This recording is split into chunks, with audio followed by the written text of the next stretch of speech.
मैं हूं बाबर। मैं जा रहा हूं भारत को अपना गुलाम बनाने। मैं हिंदुस्तान के दोगलों के साथ मिलकर हिंदुस्तान पे ही राज करूंगा।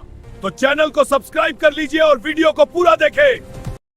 इतिहास के पन्ने अक्सर शाही स्याही से नहीं बल्कि आम लोगों के खून और राजाओं की लालच से लिखे जाते हैं। भारत के गुलाम बनने की कहानी भी किसी एक दिन की घटना नहीं थी। यह एक ऐसा लंबा ड्रामा था जिसकी पटकथा हमारे अपने ही लोगों के विश्वासघात और विदेशी ताकतों की भूख ने लिखी थी। कहानी शुरू होती है भारत से हजारों किलोमीटर दूर मध्य एशिया की कड़ाके की ठंड में। तारीख थी 14 फरवरी 1483, जब फरगाना आज का उज्बेकिस्तान में एक ऐसे बच्चे का जन्म हुआ जिसका नाम था जहीरुद्दीन मोहम्मद बाबर। लेकिन नाम भारी भरकम होने से किस्मत भारी नहीं होती। बाबर की हालत धोबी का कुत्ता, न घर का न घाट का जैसी थी। वह तैमूर लंका वंशज था और चंगेज खान का खून उसकी रगों में था, लेकिन उसके पास रहने को अपना घर तक नहीं था। कभी वह समरकंद जीतता तो फरगाना हाथ से निकल जाता, फरगाना बचाने जाता तो समरकंद छिन जाता। हालात ये थे कि एक वक्त ऐसा आया जब इस राजकुमार के पास न सिर छिपाने को छत थी, न सैनिकों को खिलाने के लिए रोटी। वह काबुल की पहाड़ियों में अपनी किस्मत को कोस रहा था। लेकिन बाबर के पास एक चीज थी जो उसे बाकी लुटेरों से अलग बनाती थी, उसकी तोपें और उसकी डायरी। उसे पता था कि काबुल की सूखी रोटियों से पेट नहीं भरेगा। उसकी नजर दक्षिण की ओर थी, उस जमीन पर जिसे दुनिया सोने की चिड़िया कहती थी, हिंदुस्तान। अब जरा कैमरा घुमाते हैं दिल्ली की तरफ। यहाँ लोदी वंश का राज था और सुल्तान की गद्दी पर बैठा था इब्राहिम लोदी। इब्राहिम एक सनकी और घमंडी शासक था। उसे लगता था कि दिल्ली का तख्त लोहे का बना है जिसे कोई हिला नहीं सकता। लेकिन उसे नहीं पता था कि लोहे को काटने के लिए जंग उसी के घर में लग चुकी है। इतिहास गवाह है, भारत को जब भी लूटा गया दरवाजा अंदर से ही खोला गया। इब्राहिम लोदी से तंग आकर पंजाब के गवर्नर दौलत खान लोदी और इब्राहिम के अपने चाचा आलम खान ने एक भयानक साजिश रची। उन्हें लगा कि बाबर एक लुटेरा है, वह आएगा, इब्राहिम लोदी को मारेगा, दिल्ली को लूटेगा और वापस काबुल भाग जाएगा। फिर दिल्ली की गद्दी इन दोनों की होगी। यही वह टर्निंग पॉइंट था जहां भारत की तकदीर पलट गई। उन्होंने बाबर को खत लिखा, आइए हिंदुस्तान आपका इंतजार कर रहा है। ये खत नहीं बल्कि भारत की गुलामी का इन्विटेशन कार्ड था। बाबर तो बस मौके की तलाश में था। उसे तो अंधा क्या चाहे, दो आंखें वाली स्थिति मिल गई। साल 1526, गर्म हवाओं के थपेड़े और धूल भरी आंधी। पानीपत का मैदान सज चुका था। एक तरफ इब्राहिम लोदी की विशाल फौज, 1 लाख सैनिक और 1000 से ज्यादा खूंखार हाथी। यह एक चलता फिरता पहाड़ था। दूसरी तरफ बाबर, सिर्फ 12,000 सैनिक। गणित के हिसाब से बाबर की हार तय थी। 1 लाख के सामने 12,000 क्या ही टिकते। लेकिन युद्ध भीड़ से नहीं, दिमाग से जीते जाते हैं। बाबर अपने साथ एक ऐसा ब्रह्मास्त्र लाया था जिसे हिंदुस्तान ने पहले कभी नहीं देखा था, बारूद और तोपखाना। बाबर ने अपनी फौज को तुगलमा नीति से सजाया। उसने अपनी सेना को अर्धचंद्राकार शेप में फैला दिया। बीच में बैलगाड़ियों को चमड़े की रस्सियों से बांधकर एक दीवार बना दी ताकि लोदी के हाथी सीधे हमला न कर सकें, और उन बैलगाड़ियों के बीच में छिपा दी अपनी मौत की मशीनें, तोपें। 21 अप्रैल की सुबह जैसे ही लोदी की सेना आगे बढ़ी, उसे लगा कि वह बाबर को कुचल देगी। हाथियों की चिंगाड़ से आसमान गूंज रहा था। लेकिन तभी धड़ाम, बाबर की तोपों ने आग उगलना शुरू किया। भारत के हाथियों ने इससे पहले सिर्फ तलवारों की खनक सुनी थी, बारूद के धमाके नहीं। तोपों की उस भयानक आवाज और आग को देखकर लोदी के हाथी अपनी ही सेना पर पलट गए। वे अपने ही सैनिकों को पैरों तले रौंदने लगे। लोदी की 1 लाख की भीड़ में भगदड़ मच गई। जो हाथी लोदी की ताकत थे वही उसकी कमजोरी बन गए। दोपहर होते होते हिंदुस्तान का सुल्तान इब्राहिम लोदी मारा गया। उसकी लाश के साथ ही दिल्ली सल्तनत का अंत हो गया। युद्ध जीतने के बाद बाबर ने खजाना खोल दिया। उसने अपने हर सैनिक को, यहाँ तक कि काबुल की जनता को भी चांदी के सिक्के बंटवाए। लोगों ने खुश होकर उसे कलंदर की उपाधि दी। दौलत खान लोदी और राणा सांगा, जिन्होंने सोचा था कि बाबर लूटकर चला जाएगा, अब बाबर के जाने का इंतजार कर रहे थे। लेकिन बाबर ने दिल्ली के तख्त पर बैठकर मुस्कुराते हुए ऐलान कर दिया, अब काबुल की गरीबी और ठंड में वापस जाने का मेरा कोई इरादा नहीं है। यह हिंदुस्तान अब मेरा है। यह सुनते ही भारत के राजाओं के पैरों तले जमीन खिसक गई। उन्होंने अनजाने में एक ऐसे मेहमान को घर बुला लिया था जिसने अब घर पर ही कब्जा कर लिया था। बाबर ने बड़ी मेहनत से भारत में मुगलों का तंबू गाड़ा था, लेकिन उसे क्या पता था कि उसका अपना ही बेटा उस तंबू की रस्सियां ढीली कर देगा। साल 1530 में बाबर की मौत हो गई और दिल्ली की गद्दी पर बैठा उसका 23 साल का बेटा नसीरुद्दीन हुमायूं। नाम का मतलब होता है भाग्यशाली, लेकिन इतिहास गवाह है कि मुगल सल्तनत में इससे ज्यादा बदनसीब बादशाह शायद ही कोई दूसरा हुआ हो। हुमायूं एक अच्छा इंसान था, लेकिन एक बुरा राजा। राजा को शेर जैसा होना चाहिए, लेकिन हुमायूं गाय जैसा था। उसने अपने पिता की आखिरी इच्छा का पालन करते हुए सबसे बड़ी गलती कर दी। उसने अपनी सल्तनत को अपने भाइयों कामरान, अस्करी और हिंदाल में केक की तरह बांट दिया। राजनीति का उसूल है, एक म्यान में दो तलवारें नहीं रह सकती, और यहाँ तो चार चार थीं। भाइयों ने मुश्किल वक्त में साथ देने के बजाय हुमायूं की पीठ में खंजर घोंपना शुरू कर दिया। हुमायूं अफीम के नशे में मस्त रहता था और उधर बिहार के जंगलों में एक शेर जाग रहा था। अब एंट्री होती है भारतीय इतिहास के सबसे चालाक और दमदार किरदार की, फरीद खान, जिसे दुनिया शेर शाह सूरी के नाम से जानती है। ये कोई शाही खानदान का नहीं था, यह एक मामूली अफगान जागीरदार का बेटा था जिसने मुगलों की फौज में एक साधारण सिपाही की तरह नौकरी की थी। उसने मुगलों को बहुत करीब से देखा था। वह अक्सर अपने साथियों से कहता था, ये मुगल अभी नया नया गोश्त खा रहे हैं, इन्हें भारत से खदेड़ना मेरे बाएं हाथ का खेल है। हुमायूं अपने ऐशो आराम में डूबा था। उसे लगा कि शेर शाह तो एक छोटा मोटा बागी है, लेकिन यह छोटा बागी अंदर ही अंदर अपनी ताकत बढ़ा रहा था। उसने बिहार पर कब्जा किया और फिर बंगाल की तरफ बढ़ा। साल 1539 हुमायूं की नींद टूटी और वह अपनी फौज लेकर शेर शाह को सबक सिखाने चला। दोनों सेनाएं चौसा बिहार के मैदान में आमने सामने थीं, लेकिन शेर शाह सूरी लोमड़ी जैसा चालाक था। उसने हुमायूं पर तुरंत हमला नहीं किया, वह इंतजार करता रहा बारिश का। जैसे ही बरसात शुरू हुई, मुगलों का कैंप, जो निहायत ही बेवकूफी से नदी के किनारे निचले इलाके में लगाया गया था, पानी में डूबने लगा। उनकी तोपें कीचड़ में फंस गईं, बारूद भीग गया। बस फिर क्या था, शेर शाह ने रात के अंधेरे में भूखे भेड़िए की तरह हमला कर दिया। मुगल सेना गाजर मूली की तरह काटी गई। बादशाह सलामत अपनी जान बचाने के लिए घोड़े समेत गंगा नदी में कूद गए। तैरना आता नहीं था, डूबने ही वाले थे कि एक निजाम नाम के भिश्ती ने उन्हें अपनी मशक हवा भरी हुई चमड़े की थैली के सहारे बचा लिया। सोचिए, जिस मुगल ने भारत को जीतने का दम भरा था, आज उसकी जान एक चमड़े की थैली पर टिकी थी। हुमायूं जान बचाकर आगरा भागा, लेकिन शेर शाह रुकने वाला नहीं था। अगले ही साल 1540 में बिलग्राम कन्नौज में फिर युद्ध हुआ। इस बार हुमायूं के पास न तोपें थीं न हौसला। शेर शाह ने उसे ऐसी पटखनी दी कि हुमायूं को न सिर्फ दिल्ली बल्कि पूरा हिंदुस्तान छोड़कर भागना पड़ा। भारत में मुगल साम्राज्य का दी एंड हो चुका था। 15 साल तक भारत पर शेर शाह सूरी और उसके वंशजों का राज रहा। शेर शाह ने इन 5 सालों में वो काम कर दिखाए जो मुगल 50 साल में नहीं कर पाए। उसने जीटी रोड बनवाई, रुपया चलाया और डाक व्यवस्था सुधारी। इधर हुमायूं की हालत भिखारी जैसी हो गई थी। वह सिंध और राजस्थान के रेगिस्तानों में भटक रहा था। अपने भाइयों के पास मदद मांगने गया तो उन्होंने दरवाजे बंद कर लिए। इसी बदनसीबी और निर्वासन के द्वार में अमरकोट के हिंदू राजा राणा वीरसाल ने मानवता दिखाई और इस मुस्लिम भगोड़े को अपने महल में पनाह दी। यही वह जगह थी जहाँ 15 अक्टूबर 1542 को हमीदा बानो की कोख से एक बच्चे का जन्म हुआ, जलालुद्दीन मोहम्मद अकबर। जरा विडंबना देखिए, भविष्य का मुगल ए आजम एक हिंदू राजपूत के घर में पैदा हुआ था, जबकि उसका पिता बेघर था। शायद यही वजह थी कि अकबर की रगों में कट्टरता नहीं बल्कि भारत की मिट्टी की महक थी। कहते हैं वक्त का पहिया घूमता जरूर है। 1545 में कालिंजर के किले को जीतते समय बारूद के फटने से शेर शाह सूरी की मौत हो गई। शेर शाह के मरते ही सूर्य साम्राज्य ताश के पत्तों की तरह बिखरने लगा। उसके उत्तराधिकारी कमजोर और निकम्मे निकले। हुमायूं, जो अब तक ईरान के शाह की मदद से अपनी ताकत बटोर रहा था, ने देखा कि लोहा गर्म है। 1555 में यानी 15 साल बाद वह वापस लौटा। उसने सरहिंद की लड़ाई में सिकंदर सूरी को हराया और दोबारा दिल्ली के तख्त पर कब्जा किया। मुगल वापस आ चुके थे, लेकिन हुमायूं की किस्मत में सुख ज्यादा दिन का नहीं था। जनवरी 1556 की एक शाम वह अपनी लाइब्रेरी दीनपनाह भवन में किताबें पढ़ रहा था। अजान की आवाज सुनकर वह नमाज के लिए तेजी से सीढ़ियों से नीचे उतरने लगा और तभी पैर फिसला। वह लुढ़कते लुढ़कते नीचे गिरा और सिर में गहरी चोट लगने से उसकी मौत हो गई। एक प्रसिद्ध इतिहासकार ने हुमायूं पर क्या गजब का तंज कसा है। हुमायूं जिंदगी भर लड़खड़ाता रहा और लड़खड़ाते हुए ही अपनी जान दे दी।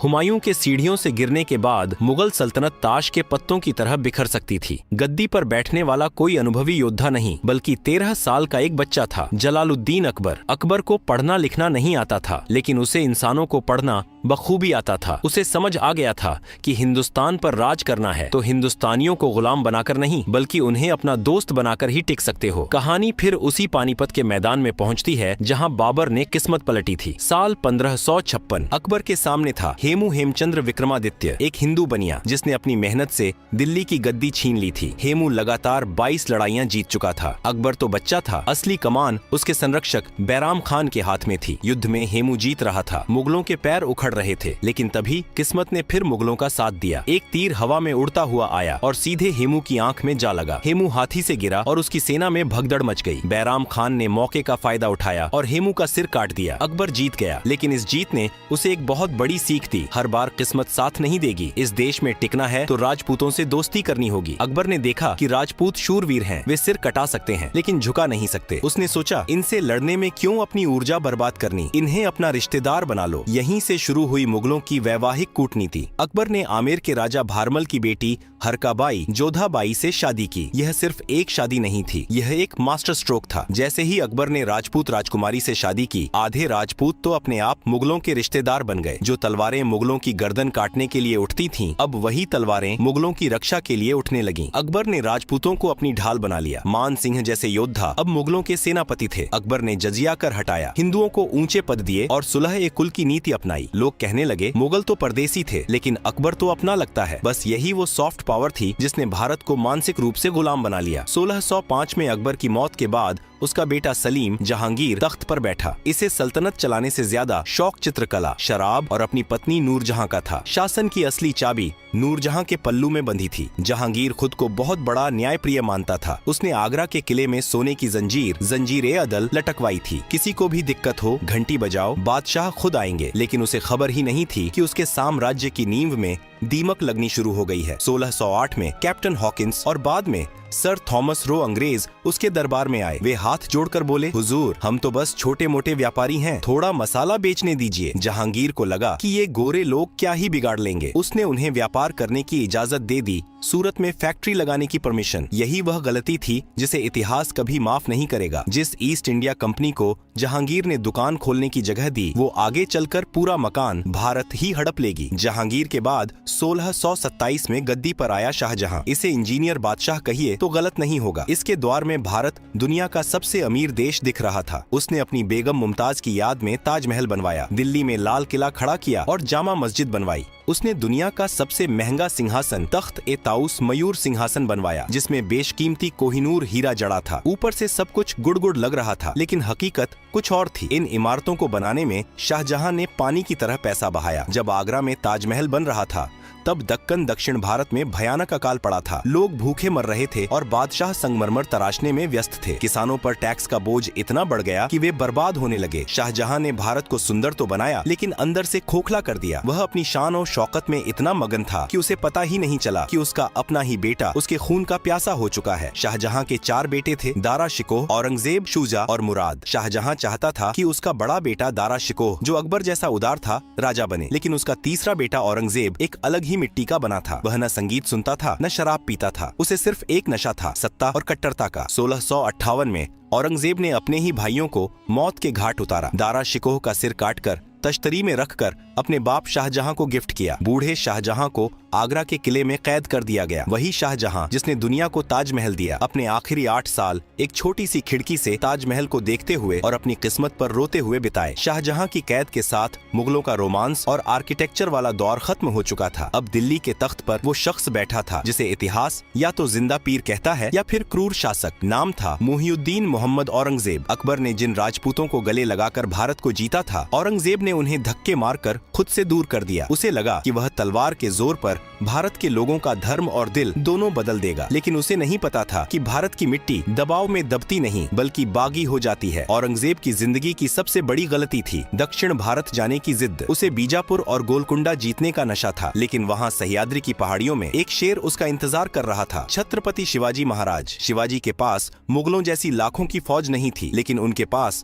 गोरिल्ला युद्ध की तकनीक थी। मारो और भाग जाओ, छिपो और फिर मारो। औरंगजेब ने शिवाजी को पहाड़ी चूहा कहा था, लेकिन यही चूहा मुगलिया सल्तनत की नींव कुतर गया। औरंगजेब अपनी जिंदगी के आखिरी 25 साल दक्षिण भारत में ही फंसा रह गया। वह न तो शिवाजी को हरा पाया, न ही दक्षिण को पूरी तरह जीत पाया। इस चक्कर में उत्तर भारत, दिल्ली, आगरा में उसका कंट्रोल ढीला पड़ गया, खजाना खाली हो गया और सैनिक थककर चूर हो गए। इतिहासकार कहते हैं, स्पेन के नासूर ने नेपोलियन को बर्बाद किया और दक्कन के नासूर मंसूर ने औरंगजेब ने जजिया कर दोबारा लगा दिया। बनारस का विश्वनाथ मंदिर हो या मथुरा का केशवदेव मंदिर, उसने तुड़वाने में कोई कसर नहीं छोड़ी। इसका नतीजा, जो राजपूत जैसे जसवंत सिंह और जय सिंह मुगलों की तलवार बनकर लड़ते थे, अब वे मुगलों के खिलाफ हो गए। पंजाब में सिखों ने बगावत कर दी। गुरु तेग बहादुर का शीश कटवाकर और गुरु गोविंद सिंह के बच्चों को दीवारों में चुनवाकर औरंगजेब ने सोचा कि उसने डर कायम कर दिया, लेकिन असल में उसने खालसा को जन्म दे दिया था, जिसने आगे चलकर मुगलों की ईंट से ईंट बजा दी। 3 मार्च 1707 को 88 साल की उम्र में औरंगजेब की मौत हो गई। वह मरते वक्त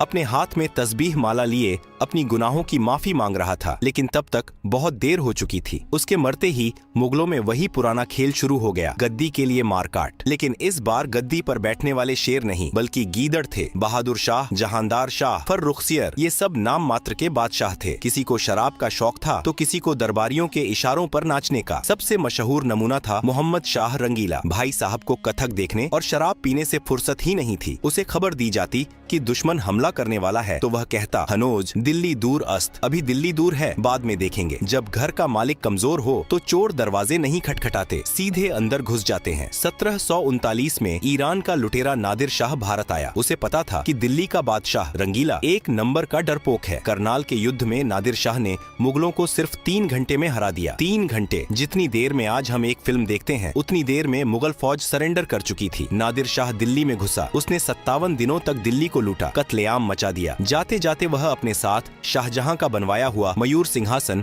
और कोहिनूर हीरा भी ले गया। मुगलों की इज्जत, दौलत और ताकत सब कुछ लुट चुका था। अब बादशाह सिर्फ लाल किले का कैदी बनकर रह गया था। मुगलों की कमजोरी का असली फायदा उठाया उन व्यापारियों ने जो तराजू लेकर आए थे, लेकिन अब तलवार उठा चुके थे। ईस्ट इंडिया कंपनी अंग्रेज। उन्होंने देखा कि भारत के राजा आपस में लड़ रहे हैं। उन्होंने एक एक करके सबको हराया। प्लासी 1757, बक्सर 1764 और दिल्ली के असली मालिक बन बैठे। मुगल बादशाह अब अंग्रेजों के पेंशनर थे। कहानी का अंत होता है 1857 की क्रांति के साथ। मुगलों का आखिरी बादशाह बहादुर शाह जफर, 82 साल का एक बूढ़ा शायर। विद्रोहियों ने उन्हें अपना नेता चुना, लेकिन अंग्रेजों ने इस विद्रोह को कुचल दिया। जफर के सामने उनके बेटों का सिर काटकर तश्तरी में सजाकर गिफ्ट के तौर पर पेश किया गया। वही खेल जो कभी औरंगजेब ने अपने भाई के साथ खेला था, आज नियति मुगलों के साथ खेल रही थी। बहादुर शाह जफर को हुमायूं के मकबरे से गिरफ्तार किया गया और रंगून, म्यांमार भेज दिया गया। वहाँ कैद में अपनी ही सरजमीन से दूर एक टूटी हुई चारपाई पर लेटे हुए जफर ने अपनी आखिरी गजल लिखी थी। कितना है बदनसीब जफर दफन के लिए, 2 गज जमीन भी न मिली कुएं यार में। 1862 में उनकी मौत के साथ ही बाबर द्वारा 1526 में जलाया गया मुगलों का दीपक हमेशा के लिए बुझ गया। तो दोस्तों, यह थी मुगलों की कहानी। बाबर की तोपों से शुरू हुई यह दास्तान अकबर की नीतियों से परवान चढ़ी, शाहजहां की शान में चमकी, लेकिन औरंगजेब की कट्टरता और बाद के बादशाहों की अय्याशी में डूब गई। इतिहास गवाह है, भारत को बाहरी ताकतें कभी नहीं हरा पाईं। बाबर भी दौलत खान लोदी के बुलावे पर आया था और अंग्रेज भी